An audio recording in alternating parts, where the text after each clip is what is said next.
Bueno, siempre que hablamos de Pablo Iglesias, ya sabéis que a mí lo que me gusta oír Está en las es instituciones, la ultraderecha. es La esto, ultraderecha está en la ¿vale? judicatura. La Porque la ultraderecha ultraderecha está en la policía, judicatura y está en está en todas el partes. ejército, Pero la es que Pablo ultraderecha Iglesias está en también las tiene, empresas tiene propietarias de su los propia medios de canción, tiene unas comunicación y cuantas, de está en hecho. los platós de Teniendo en televisión. cuenta que, teniendo en cuenta que Pablo Iglesias es el líder espiritual ahora, que no formal de Podemos, pues tiene, para empezar, la sopa de caracol, que es la música que le puse a Podemos hace ya muchos años, la Podenoticia. Pero es que además tengo otro tema aquí que yo creo que le viene que ni pintado, que es este de aquí. A ver. Domingo en la tarde fui a los coches de choque. Para. Bueno, pues vamos con los coches de choque. Vamos con los coches de choque, pero solo después de dar un aplauso a quién, a Jexoc73. Bueno, no, esto es el torito guapo, para que veáis, es que tengo un lío aquí. El aplauso. Esto es para ti, va por ti, Jexoc43 o 73. Bien, y vamos, vamos con la noticia. Papel, que es un suplemento del Mundo, está en la versión, digamos, para suscriptores, pero es que ha traído una escandalera estos dos últimos días. Son dos noticias, esta y esta, seguidas. Son dos reportajes propiamente dichos, la verdad es que están bien hechos y han ocasionado sobre todo dentro de la izquierda, más que Pablo Iglesias contra los demás, sino Pablo Iglesias dentro de la izquierda, porque además, por lo que tengo entendido, Rodrigo Terrasa es más bien cercano, todo lo cercano que puede estar un periodista a las posiciones de Podemos, o lo fue en el pasado. Bien, el reportaje está muy bien redactado y ha ocasionado que se enfade este hombre y se cabree como un mono. Esa es la verdad. Si le seguís en Twitter o por ahí, habréis visto que no solo él, sino todos sus seguidores, bueno, andan de uñas con esta historia. Con este reportaje del Mundo que salió actualizado, porque fue publicado creo que el domingo pasado. Y lo han ido actualizando el domingo o el lunes. Y lo han ido. No, ayer lunes. Y esto es lo que han. Esto es lo que han publicado ayer por la noche. Sí, han debido actualizar la noticia principal. Claro, pues a lo mejor yo no me he leído la actualización, me leí el original. Pero vamos, os la voy a comentar porque este es el origen de toda esta escandalera. Felipe González es como una sombra siniestra de lo que representó para este país, dice frunciendo el ceño. Ya ha sido presidente, lo tiene todo, está forrado de pasta y sin embargo tiene la necesidad de salir, de decir, aunque ponga en riesgo a su propio partido, o lo de Aznar. Ahora sale con el rencor para meterse con Rajoy. Son como drogadictos que necesitan tener esa presencia pública. Yonkis del poder, le interrumpe el presentador, que era Risto Mejide. Son yonkis. Yo no quiero tener nada que ver con eso, no me gusta. Las escenas de la noche del 14 de octubre de 2015. Ha pasado bastante tiempo, como veis, aunque no tanto, es decir, no estamos hablando de algo que sucediese en 1985, sino en 2015, no son tantos años. El presentador en cuestión es Risto Mejide y sentado frente a él en un sofá Chester de piel marrón está ceño fruncido, camisa blanca y coleta larga, bueno, el aspecto que llevaba él, el outfit, ¿no?, que dicen ahora que llevaba él hace unos años. Pablo Iglesias Turrión, entonces secretario general de Podemos y candidato a las elecciones generales que se celebrarían 2 meses después. Vienen aquí un podcast que si queréis podéis escuchar si sois suscriptores, pero nosotros vamos con la noticia. Han pasado 7 años desde entonces, varios programas de televisión, una coleta, 4 elecciones generales y unos cuantos consejos de ministros. Y aquel profesor universitario que renegaba de los expresidentes del gobierno adictos a la exposición pública es hoy un exvicepresidente de gobierno con un blog en el diario vasco Garam, una columna en la revista Contexto y otra en el periódico catalán Ara. Es tertuliano en la cadena SER, en RAC 1. Publica unos 10 o 12 tweets los días flojos. Tiene un podcast que graba de lunes a jueves, también su canal de YouTube, y acaba de anunciar la creación de su propia televisión. Vamos, que tiene una hiperactividad. Pablo Iglesias, le podéis acusar de lo que queráis, pero no de vago, desde luego. Hay pocos fenómenos comparables al suyo en la historia de la política y de la comunicación en nuestro país. Creo que ninguno, de hecho. Los españoles ruegan a Pedro Sánchez que le vuelva a dar un cargo, el que sea, a Pablo Iglesias, porque está inaguantable, ironizaba hace una semana el diario satírico El Mundo Today, tras publicar una falsa tribuna que se titulaba ¿Está Pablo Iglesias extralimitándose aceptando colaboraciones en demasiados medios? La tribuna, claro, la firmaba Pablo Iglesias. El ex líder de Podemos, pongan lo de ex entre comillas, por razones que podéis entender, anunció el pasado lunes el lanzamiento de una campaña de crowdfunding para financiar la puesta en marcha de su propio canal de televisión en Internet, Canal Red se llamará. Lo hizo apenas un año después de poner en marcha su propio podcast, un puto podcast, así es como lo dijo él. No es que quiera decir una palabrota, que ya sabéis que aquí en la Contra en Directo están permitidas siempre dentro de un contexto. Desde aquí se puede ser mal hablado, pero siempre que se ajuste al guión del programa. Pero bueno, él decía un puto podcast y así es como lo llamó. Y solo 18 meses después de abandonar la política, póngale también todas las comillas que quieran al verbo abandonar. Perdonen que volvamos a la irresistible hemeroteca del Mundo Today, pero a veces todo se explica mejor desde el absurdo. El titular, solo 24 horas después de su anuncio, decía: la nueva televisión de Pablo Iglesias arrancará con un especial sobre Pablo Iglesias presentado por Pablo Iglesias, con entrevistas a Pablo Iglesias y coberturas en directo de Pablo Iglesias. Yo mimé con Pablo. Aquí tenéis otro de los montajes que ha hecho el fotógrafo del Mundo. ¿Qué lleva a todo un ex vicepresidente del gobierno a convertirse en un omnipresente tertuliano, tuitero compulsivo, un implacable podcaster y un obsesivo opinador de la actualidad? ¿Qué hay detrás de los nuevos planes de uno de los políticos más astutos y maquiavélicos de la historia reciente de nuestro país? ¿Para qué necesita Pablo Iglesias una televisión? ¿Se ha convertido él también en un yonki del poder? Nos habría encantado preguntarle a él mismo por sus intenciones, pero Iglesias no aceptó hablar con el mundo. Lamentablemente no va a ser posible, pero gracias por el interés. Así que no nos queda más remedio que acudir a la base. Así se llama su podcast diario, el puto podcast, vamos. Lo empezó a grabar a finales del pasado mes de enero, junto a un equipo de jóvenes colaboradores en los estudios que tiene en la Gran Vía de Madrid, en la redacción del periódico Público, propiedad del poderoso empresario catalán Jaume Roures, mecenas de casi todos los proyectos en los que se embarca el expolítico. Bueno, la base empezó casi a la vez que la Contra en Directo. Yo la empecé en diciembre, estos programas en directo, que me había ya comprado la cámara y las luces y la de Dios es Cristo, y esto empezó en el mes de enero. Recuerdo haber hecho uno de los primeros de las primeras contras en directos que hablaba precisamente de este programa. Y además lo estuvimos viendo, qué temas llevaba, cuánta audiencia tenía, que al principio no fue muy bien, luego se ha ido recuperando. El pasado miércoles, Pablo Iglesias explicó en antena el objetivo del último de estos proyectos. Canal Red, aseguró, nace con la voluntad de alterar la correlación mediática de fuerzas y de que haya productos audiovisuales rigurosos y de calidad con valores de izquierdas. Así de simple. Estas son palabras de Pablo Iglesias. Pero es realmente así de simple, porque casi nada es tan sencillo como en el cosmos de Pablo Iglesias. El politólogo Ramón Espinar, que estaba en Podemos, lo recordaréis, era uno de sus chicos de la Facultad de Políticas y que evidentemente aquí respira por la herida, como es lógico, exdiputado y exsenador de Podemos y una de las voces más críticas con la deriva del partido de los últimos tiempos, lo resumía así en Twitter. El puto podcast fue el banco de pruebas de una estrategia empresarial, política y mediática de largo alcance. Desarrollar una izquierda trampista en España. Una tele que te contará lo que no quieren que sepas, con tu dinero, el de Roures y el de Podemos, claro. El proyecto no es frenar a ninguna derecha, seguía Espinar. La clave es desarrollar un espacio político en el que lo que queda de lo que fue el pablismo dentro de Podemos pueda representar una alternativa institucional y de impacto cultural. ¿Ven cómo no era tan simple? Lo cierto es que desde que abandonó el Consejo de Ministros, Iglesias ha utilizado todos sus altavoces mediáticos para seguir controlando su partido, para influir en el gobierno, manejar las batallas internas a la izquierda del PSOE, organizar campañas contra medios de comunicación, señalar a periodistas y mantenerse siempre bajo los focos de atención. Él, como en aquellas papeletas en las europeas del año 2014, sigue siendo la cara de Podemos.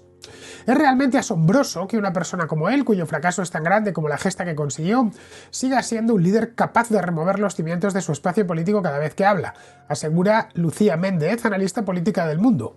No hay proporción entre lo que realmente representa hoy Pablo Iglesias y la zarabanda que provoca cuando abre la boca. Esto también lo dice Lucía Méndez, ¿eh? Tanto Albert Rivera como Pablo Iglesias llegaron a la política por las razones incorrectas, contaba el exdiputado de Ciudadanos Tony Roldán en estas páginas hace unos meses. Ellos estaban para agitar, eran buenos telepredicadores, muy buenos haciéndose selfies, pero nunca tuvieron un proyecto ni un compromiso verdadero de servicio público para cambiar las cosas en España. La historia de Iglesias es la de un vicepresidente que prefirió marcharse para hacer un podcast. Bueno, prefirió, no le quedó más remedio. ¿Esto lo dijo quién? Tony Roldán. No, claro que tenían un proyecto, Tony Roldán, por supuesto. Y tanto. Lo del compromiso verdadero de servicio público ya no sé, eso ya es politiqués, pero proyecto, vamos, clarísimo. Otra cosa es que no lo han podido llevar a término, pero proyecto tenían, te lo aseguro, Tony Roldán. Para entender qué pasa por la cabeza y la boca de Pablo Iglesias y por qué sigue siendo tan influyente después de marcharse para hacer un podcast, hay que rebobinar un poco más. Un día de noviembre del año 2010, hace ahora 12 años, que parecen 120, sí, o 1200, un profesor de la Facultad de Ciencias Políticas de la Complutense y uno de sus investigadores más aplicados escribieron un artículo en una web llamada Rebelión, que yo leo desde hace muchos años, en el que, entre otras cosas, advertían: participar en la lucha ideológica del siglo XXI, esto es lo que decían estos en el año 2010, obliga a generar productos políticos capaces de funcionar en el medio audiovisual. Firmaban el profesor Pablo Iglesias Turrión y el investigador Íñigo Errejón Galván. En aquel entonces todavía eran amigos, claro. ¿Le suenan? Aquel artículo fue el primer mensaje que Iglesias publicó en Twitter cuando no era nadie en Twitter. No lo compartieron entonces ni 20 personas. El enlace de ese primer tuit ya no funciona hoy, ni les cuento las relaciones entre el profesor y el investigador, pero aquel texto era toda una declaración de intenciones. Iglesias siempre entendió muy bien la parte nociva y la parte necesaria de los medios, apunta Toni Aira, profesor de comunicación en la UPF de Barcelona, School of Management. Él fue un personaje mediático antes que un personaje político, y lo que está haciendo ahora es la sublimación de su estrategia, la mutación de un partido político en un medio de comunicación. Él es un canal en sí mismo. Pablo Iglesias tiene hoy casi 3 millones de seguidores en las redes sociales y está tratando de levantar su propio entramado audiovisual para esa lucha ideológica del siglo XXI, de la que hablaba en este artículo de Rebelión. Una red suficiente para sostener su proyecto a la espera de tiempos mejores. Desde mucho antes de fundar Podemos, Pablo Iglesias estaba convencido de que la gran batalla política de este siglo se daba en los medios de comunicación. Así se explica la fundación de La Tuerca y sus posteriores participaciones en espacios como El Gato al Agua o La Sexta Noche. Explica Sergio Pascual, exsecretario de Organización de Podemos y uno de los primeros cargos purgados por Iglesias cuando afloraron las primeras diferencias internas. Desde mi punto de vista, tanto La Base como Canal Red responden a un intento loable por su parte de romper la hegemonía mediática del duopolio que controla el 83% de la audiencia televisiva en España. Lo que él está construyendo puede ser un medio de comunicación, pero lo que no es, desde luego, es un medio periodístico.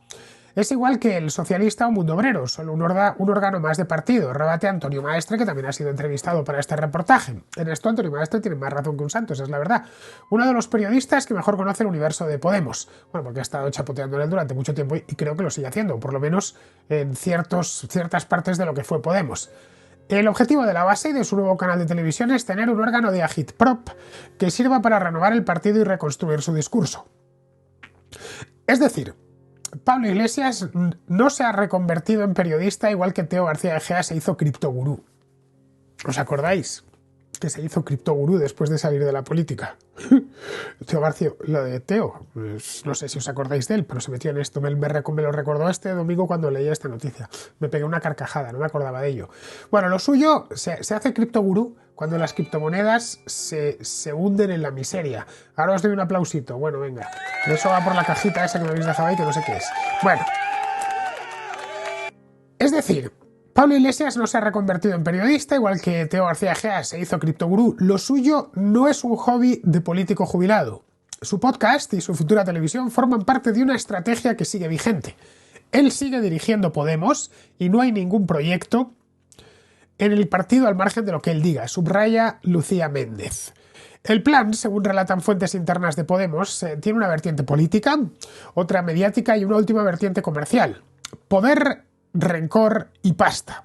La primera, bueno, como el libro de Luca Costantini, lo de todo por la pasta, ¿no? La primera pasa por seguir amarrando el control interno del partido que él fundó. La segunda por influir en el relato público sobre cada uno de sus movimientos. Y la tercera por asegurarse un futuro económico aliado al multimillonario Jaume Roures. Tratemos de reconstruir las tres patas a través de varias voces vinculadas a Iglesias, muchas de ellas anónimas por razones obvias. Pablo sabe utilizar el miedo y tiene un ejército de fieles casi davidianos, como esa secta, la de David Koresh, que en el año 93, creo que fue, se suicidaron todos en un rancho de Texas. Con cero espíritu crítico en el que nadie se atreve a cuestionar al líder porque automáticamente es sometido a una campaña de acoso brutal, explican desde la formación. Los hechos convierten a un vicepresidente del gobierno en una suerte de telepredicador. Arrancan en marzo de 2021, cuando Pablo Iglesias anuncia por sorpresa su salida del ejecutivo de Pedro Sánchez para ser candidato en Madrid. Ya sabéis, lo de pi junto a ti, que tanto nos reímos Sergio y yo. Lo hace en un vídeo grabado desde su despacho del ministerio. Se presenta entonces como alternativa antifascista, es decir, antifarcista, al gobierno de Ayuso y propone a la ministra Yolanda Díaz, sin consultarlo previamente con ella, como vicepresidenta segunda y futura candidata de Podemos. Pablo identifica entonces con total claridad que el ciclo político del 15M está agotado y sabe que el final de ese ciclo es también su final como líder indiscutible de un espectro político y de toda una generación. Analiza hoy Ramón Espinar. Él sabe que su imagen está muy quemada, sobre todo tras el asunto de Galapagar y sus incoherencias narrativas, así que entrega a las bases de Podemos un martirologio que el partido vende como si fuera Braveheart. Algo que lo sacrifica todo para frenar el fascismo. Alguien que lo sacrifica todo para frenar el fascismo en Madrid. Bueno, no frenó nada, como bien sabemos. Lo que consigue en realidad es polarizar las elecciones para beneficio de Ayuso y pegarse una hostia, pero su derrota, esto lo dice, ojo, lo dice Espinar, no yo, Pero su derrota se vende como un sacrificio personal. Yo me fui a perder por todos vosotros, básicamente, un poco casi como mesiánico, como si fuera el Jesucristo del podemismo, ¿no? Yo me he sacrificado por vosotros, ¿no? Tras su renuncia, la estrategia de Podemos pasa por sobrevivir en el gobierno y fortificar los ministerios en manos del núcleo duro de Iglesias. Es decir, el Ministerio de Derechos Sociales, que hereda Ione Belarra, nueva secretaria general del partido, y el de Igualdad, que conserva Irene Montero. Él deja a 2 mujeres al frente del partido, pero están anuladas desde el punto de vista político. Apunta Lucía Méndez, quien lidera siempre es él. Solo 7 meses después de abandonar la política, Pablo Iglesias lanza un podcast. Lo hace bajo la cabecera de Público, donde ya presentó durante 7 años un programa de entrevistas llamado La Tuerca. No fue en Público, fue la parte final. Al principio estuvieron en el Canal 33 y en Teleca. Yo cuando me incorporé a aquello de La Tuerca era en Canal 33, allá arriba, en Antón Martín. Lo de Público, bueno, aquello fue un lujo asiático cuando llegamos allí, nos pareció un palacio. Yo recuerdo la primera vez que vi el plato de Público, dije qué barbaridad, porque el de Canal 33 era pues del tamaño más o menos de donde hago esto, bueno, un poquito más grande, pero no mucho más, Así que aquí tienes un pequeño error, que no lo sé si te lo han hecho ver, pero vamos, no estuvo 7 años en Público, fue la parte final ya, desde 2013, 2014, una cosa así, 2013 creo.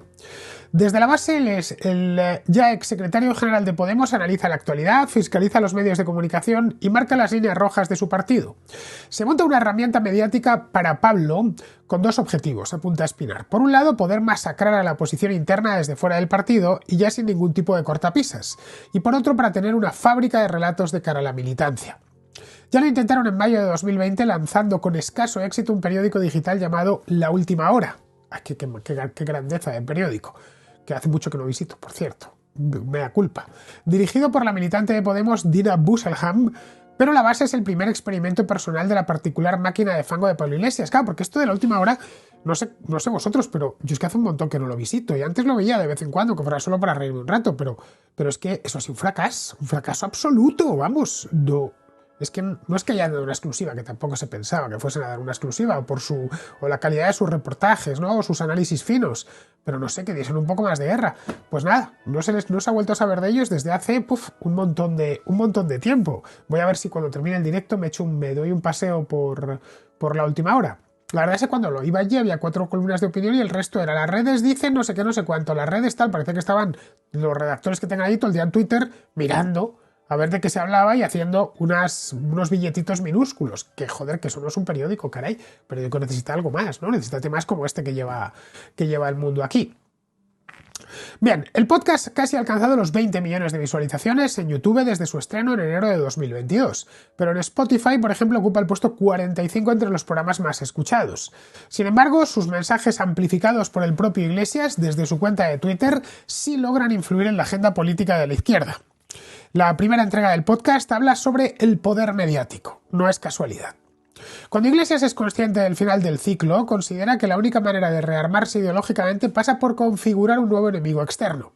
Ya no puede ser la casta, los poderes económicos y los políticos, porque su partido forma parte del gobierno. Les da igual, siguen utilizando los poderes económicos, pues, la casta y demás, ¿no? Que es que ellos no son casta, a fin de cuentas. Están ahí haciendo un servicio a la humanidad y a los estados españolíes. Pero bueno, esto de que no lo utilizan lo de la casta ya no lo utilizan tanto, porque, bueno, es que sonaría un poco a chiste, claro, pero vamos, que bastante a menudo dicen las cosas como si estuviesen en la oposición. Siguen, esto se tiene que acabar, coño, pues acabad con ello si estáis en el gobierno, ¿no? Y a veces se lo dice a la gente en las redes sociales, chicos, recordadlo, estáis en el gobierno. Ya no vale como cuando estabais en... Dice aquí uno, no son más de gasta, más de que de casta son de gasta, efectivamente, y de gasta un montón, además. Pero bueno, ¿dónde me he quedado?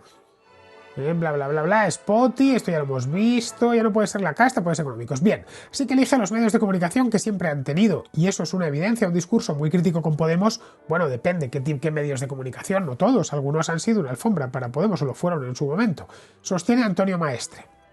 Los ataques de la prensa al partido le sirven para consolidar ese argumento y esa construcción del enemigo sobre la que opera toda la dinámica de Iglesias. La lista de adversarios de Podemos es inagotable, la real y la que produce la singular factoría de Iglesias. Él siente que vale tanto como valen sus enemigos, así que todo el mundo lo es, incluso los suyos, dice Méndez. Pasó de ser un antisistema a crearse el nuevo Felipe González y ahora se ha vuelto a sus orígenes. Él sabe que buena parte de la sociedad le odia, pero ese odio a él le hace ser protagonista. Necesita enemigos para sobrevivir. Jueces, empresarios, políticos de uno y otro lado, los suyos y los de enfrente, el rey, los medios de derechas, pero también de izquierdas, usted, yo, Ferreras, por supuesto, y hasta el propio Maestre. Los medios de derecha representan para él las culacas del Estado y los de izquierdas son ahora su competencia directa, así que hay que ir contra todos. Él necesita construir un discurso que justifique su fracaso político, explica César González Antón, director de informativos de La Sexta. Otra de las nuevas obsesiones de Iglesias, que pasó de ofrecerse como colaborador de Al Rojo Vivo y de lanzar todas sus campañas sentado frente a Eduardo Inda, a presentarse ahora como una víctima del poder maléfico de Antonio García Ferreras, retorciendo la videoteca a su antojo. Según las cuentas de La Sexta, tras el episodio de la cuenta falsa de Pablo Iglesias en las Islas Granadinas, rebautizado ahora por el propio Iglesias como Ferreras Gate, el todavía secretario general de Podemos participó, y esto es un dato que yo desconocía, en 105 entrevistas. En el canal, 36 de ellas en plató. Se sentó 14 veces más en la mesa de Al Rojo Vivo y bromeó en directo sobre sus comidas clandestinas con el mismo Ferreras, al que hoy detesta en público. 105 entrevistas. ¿Sois conscientes de lo que son 105 entrevistas? Estamos hablando de muy pocos años. Vamos, yo creo que a ningún presidente de gobierno se le han hecho tantas entrevistas en televisión, a ninguno, ni Zapatero, ni Aznar, ni Felipe González, por supuesto, ni Suárez, Calvo Sotelo, Rajoy, no se le han hecho tantas en una misma cadena. 105 entrevistas. Solo, aunque escojamos solo las de plató, estamos hablando de 36 entrevistas. Necesita presentarse ahora como víctima de fuerzas oscuras. Y si quiere montar un medio de izquierdas, que pretende ser el único representante de la izquierda pura y verdadera, tiene que laminar cualquier voz que tenga autoridad en ese espacio, dice González Antón. Le da igual que sea Ferreras, La Marea, El Diario o lo que sea. Sus campañas en redes sociales contra medios de izquierdas han puesto en peligro la viabilidad de varias cabeceras. La fórmula siempre es la misma. Él señala y sus fieles actúan. Es un comportamiento muy parecido al de la extrema derecha. Analiza Marcelino Madrigal, especialista en redes sociales, y nunca es espontáneo. Cuando cualquier periodista con fuentes dentro del espacio de Podemos y cierto predicamento entre sus militantes cuenta algo que ellos no quieren que se haga público, que consideran que no beneficia su estrategia, ese periodista pasa a convertirse en objetivo, comparte Maestre. Forma parte de la estrategia de lanzamiento de su podcast y su nuevo canal, desacreditar a cualquier competidor dentro de su ámbito ideológico para controlar todo el relato sobre su propio partido. El fin último es que solo puedas creerte aquello que viene del órgano del partido. Cosa muy leninista, como podemos ver. Aquí está la única verdad y todos aquellos que dicen otra cosa es porque quieren acabar con Podemos. La izquierda trumpista, que decía Espinar. Este mecanismo vale para cualquier periodista que discrepe, pero también para cualquier político que no obedezca las directrices del líder, Yolanda Díaz incluida. Proceso escucha, ya sabéis. Aquí viene la segunda parte del experimento. Cuando la nueva presidenta del gobierno decide abrir el abanico de posibles alianzas electorales y lanza su plataforma Sumar, al margen de las directrices de Iglesia, se quiebra de nuevo la frágil paz interna en el espacio de Podemos. Pablo designa a Yolanda como candidata, pero no construye ninguna legitimidad para ella. La deja a la intemperie. Cuando ella empieza a generar su propio relato, el relato de escucha, él sufre un ataque de cuernos tremendo, resume Espinar. Políticamente, Yolanda está muerta para él, admiten en su entorno. Él prefiere tener solo a 3 diputados bajo control que a 33 en manos de Yolanda. Pues normal, pues son suyos, los otros son de ella, es normal. Preferiría tener a 1 que esté bajo su control a que Yolanda Díaz o quien sea tenga 200, porque los 200 esos no le pertenecen. Yo prefiero tener, no lo sé, una Leica magnífica, M10, estupenda, que a que mi vecino tenga 5. Porque al fin de cuentas yo tengo solo una, pero es mía. Pues esto es una obviedad. Fuera de su búnker, sin embargo, las sensaciones son distintas. Yolanda Díaz es, según el CIS, la política mejor valorada del país. Irene Montero y Yone Belarra, por contra, son las ministras con peor nota de todo el gobierno. Así que Podemos parte de una posición de debilidad para negociar cualquier alianza electoral con la vicepresidenta, que sigue trazando su estrategia personal sin ninguna prisa, consciente de que el tiempo corre a su favor. Ella guarda silencio, Montero y Belarra también, pero Iglesias ya no. Te hemos hecho ministra, te hemos hecho vicepresidenta, respétanos. Esto lo dijo hace no mucho. Exige Pablo Iglesias desde su altavoz en la cadena SER. De nuevo, cada mención suya abre las hostilidades en la red. Buscan el nombre de Yolanda Díaz en Twitter junto a la palabra traidora. No lo he hecho, pero me puedo imaginar lo que hay. Iglesias nombra a Yolanda para ver si ella pasa por el aro. Cuando comprueba que no, se desatan los movimientos contra ella, cuenta Lucía Méndez. Una vez Pablo Iglesias entiende que su apuesta por Díaz no va a salir como él planeó y que su control del espacio político a la izquierda del PSOE corre peligro, el tablero en su cabeza vuelve a girar. Si Podemos se estrella, tiene que ser con Yolanda Díaz al frente. Él necesita que Yolanda se coma el ciclo malo mientras Podemos reorganiza su espacio y espera tiempos mejores desde el podcast, argumenta Espinar. A Yolanda la sacaron a bailar cuando ni siquiera se había puesto los zapatos, esperando solo que fuera ella la que se estrellase. Si en algún momento vuelve a haber una coyuntura favorable, no tengas duda de que volverá él o pondrá a Irene. Mientras los sondeos dicen que el gobierno de coalición se hunde y el PP aparece al frente de todas las encuestas, Pablo Iglesias respira tranquilo. Su relato funciona de esta manera: sin mí gobierna la derecha, la ultraderecha incluso. Bueno, en fin, lo sabemos porque aquí la ultraderecha, ya sabéis, la tenemos. Aquí la conocemos. Sin él lo que hay es esto. La ultraderecha está en la judicatura. Es esto. Y no hay que dar... Bueno, de hecho, con él también sigue siendo esto. Lo que pasa es que al menos le tenemos a él. Yo creo que algo es algo, ¿no? Pero si el globo de Feijóo se deshincha y las cuentas de la izquierda así suman, crece la inquietud. Su inquietud. Una revalidación del gobierno de coalición, pero con Yolanda Díaz al frente de su espacio político, supondría la muerte definitiva del pablismo. Él se lanza contra Yolanda porque sabe que es el mejor escenario para su proyecto personal. El mejor escenario para su proyecto personal es un gobierno de Feijóo con Vox, un gobierno farcista, de los mercados también, que él puede enfrentarse como agitador social. Desde sus medios de comunicación, cuentan desde el partido. Iglesias sabe que meter a la ultraderecha en la Moncloa es la única manera de reeditar un 15M que permita reimpulsar su marca. Pues a lo mejor resulta que llega Feijóo y Vox y resulta que al final luego no son ultraderecha, que al final terminan haciendo como hace siempre el PP cuando llega al poder, que es hacer viables las cosas que ha ido haciendo la izquierda previamente. Eso no lo sé. Pero bueno, que va a montar un segundo 15M o lo intentará por lo menos es casi seguro. Lo único que le va a pillar un poco viejotis a este paso. Ya el anterior le pilló treintón, pues este le va a pillar cuarentón o cincuentón, el siguiente. Él ya no sueña con ser presidente de gobierno. Él solo quiere ser como los Santos, pero en la izquierda. Su televisión sería algo así como Intereconomía de los tiempos de Zapatero, por eso necesita su nueva plataforma. Yo personalmente no creo esto. Él quiere ser presidente del gobierno, obviamente. Si no, estaría en política, él es un político, en esencia. La idea inicial, explican en su entorno, era lanzar Canal Red mucho más adelante, pero la filtración de sus planes le obliga a precipitar el anuncio. Su intención era presentar su canal como la televisión de la gente, un proyecto financiado por los espectadores a través de una campaña de crowdfunding que en realidad es pura cosmética. En apenas 24 horas consigue casi 200.000 euros, pero la cifra es una miseria para un proyecto audiovisual de verdad, como os contaba aquí, ni para pipas da. La financiación real proviene de Jaume Roures, el empresario que fundó el Diario Público en 2007 y que en 2012 cerró su edición impresa y despidió sin indemnización a la práctica totalidad de la plantilla mediante la aplicación de Dosere. Roures es además dueño de Mediapro, empresa propietaria de los derechos televisivos del Mundial de Qatar en España. Es incomprensible que Iglesias dedique casi todo su relato a criticar las contradicciones de los demás, pero no admita las suyas, critica Maestre. Cuando la base dedica un especial al Mundial de Qatar y habla del negocio del fútbol a costa de los derechos humanos, se le olvida contar que los derechos televisivos de ese Mundial son de Roures. Iglesias le defiende desde la base. Ojalá hubiera más empresarios como Roures con todo lo que ello implica. También implican los derechos del Mundial de Qatar. Según cuenta Público, las emisiones de Canal Red se iniciarán a principios de 2023. Estamos a las puertas, es casi ya 1 de diciembre. Estoy deseando ver el Canal Red ese. Todo lo que no he visto en la última hora voy a ver el Canal Red. Espero que estén también, que estén plataformas, en fin, que produzcan mucho. Porque como perro flautólogo, ahora que ya salgo poco a la calle, más no hacen manifas, me sirve para estudiar. Se iniciarán a principios de 2023. La señal llegará a través de YouTube, no me lo perderé. Aunque la meta final es dar el salto a la TDT, pero si eso ya no lo ve nadie. ¿Qué es eso de la TDT? Para que te vean los abuelitos. Y su parrilla albergará programas, entre ellos La Base, con Iglesias al frente. Lógico, no le van a poner otro nombre. Y En la Frontera, presentado por Juan Carlos Monedero. En la nueva televisión participará también un joven periodista llamado Sergio Gregori Marugán, fundador y director de la productora audiovisual Furor Producciones, este nombre que me gustaba a mí tanto, así como distintos cargos de Podemos.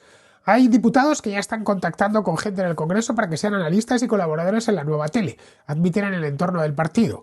Todos en Podemos trabajan para él. Echenique no trabaja para los españoles, Echenique trabaja para Pablo Iglesias. Los políticos trabajan para su jefe, no trabajan para los españoles, ni siquiera para el Estado, trabajan para su jefe. Esto tampoco nos descubre nada nuevo, ¿no? El objetivo final desde el minuto 1 siempre fue tener un medio de comunicación con una pata política para hacer activismo, y es lo que está consiguiendo. Él es más feliz como agitador mediático que como vicepresidente, y se le nota. Antes estaba siempre cabreado, avinagrado, la política le jodió la vida. Y de ahí viene buena parte de su rencor hacia el sistema, pero ahora está en su salsa, dice Lucía Méndez, no lo dudo.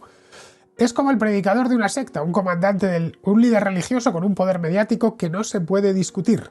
¿Descartamos entonces que la cara de Pablo Iglesias vuelva algún día a las papeletas de Podemos?